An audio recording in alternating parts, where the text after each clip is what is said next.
Hi அனைவருக்கும் வணக்கம். இவங்க யாருன்னு பார்த்தீங்கன்னா ஒரு மாற்றுத்திறனாளி தான். அக்காவை பற்றி எல்லாருக்குமே தெரியும். அவங்களுக்கு நான் நல்லா சப்போர்ட் பண்ணுவேன்னு.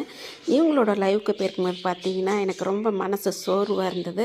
இவங்களுக்குள்ள நிறைய ஆசைகள் அவங்களுக்குள்ள ஹெல்த் இஷ்யூ வச்சு டான்ஸ்லாம் லைட்டாக ஆடிலாம் வீடியோ போடுறாங்க.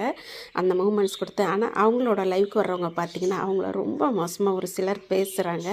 அது அவங்களுக்கு எவ்வளோ ஒரு கோவத்தை உண்டு பண்ணோம். அவங்களோட கஷ்டத்தை நான் அப்போ உணர்ந்தேன். அவங்களுக்குள்ள நிறைய ஆம்பிஷன். அவங்க எப்படியாச்சும் நல்ல டேலண்டாக வந்துடணும். ஏற்கனவே இந்த சிஸ்டர் வந்து ஒரு மல்டி டேலண்ட்டு தான். சூப்பராக அவங்களுக்குள்ள ஒரே இடத்துல இருந்தாலும் அவங்களுக்குள்ளேயே டேலண்ட்டை வளர்த்து யூடியூப்பில் ஒரு நல்ல இடத்துல ரீச்சும் பண்ணியிருக்காங்க. அவங்களோட லைவுக்கு போனாவே அவ்வளோ வியூஸ் எல்லாமே போகுங்க.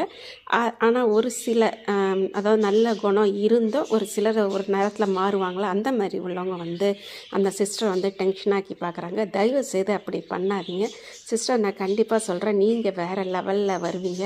நீங்கள் ஆசைப்பட்டது ஓடி ஆடி விளையாடுற மாதிரிலாம் பண்ணணும்னு ஆசைப்பட்றேன்னு லைவில் பேசிகிட்டு இருந்தீங்க.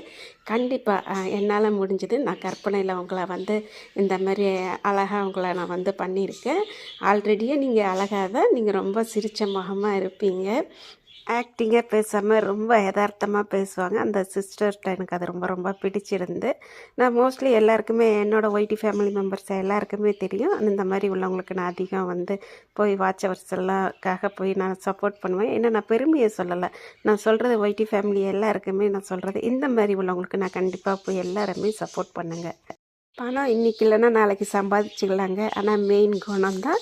நம்மக்கிட்ட பணம் இல்லாட்டாலும் பரவாயில்ல, இந்த மாதிரி உள்ளவங்களுக்கு போய் ஹெல்ப் பண்ணுறது ஒரு நல்ல விஷயம். வீட்டிலேயே என்ன ஹெல்ப்லாம் பண்ணலான்னு போது எனக்கு இப்படி ஒரு ஐடியா தோணுச்சு. கண்டிப்பாக நீங்களும் ட்ரை பண்ணுங்கள். இன்னும் மேலும் மேலும் முன்னேறணும்னு சொல்லி நான் வாழ்த்துறேன் sister. God bless you sister. உங்கள் ஃபேமிலியே நல்லா இருக்கணும். நீங்கள் உங்களுக்கு வந்து சின்ன சின்ன குறைகள் ஹெல்த்தில் இருந்தாலும் நீங்கள் மனசளவில் பெரியவங்க. God bless you sister.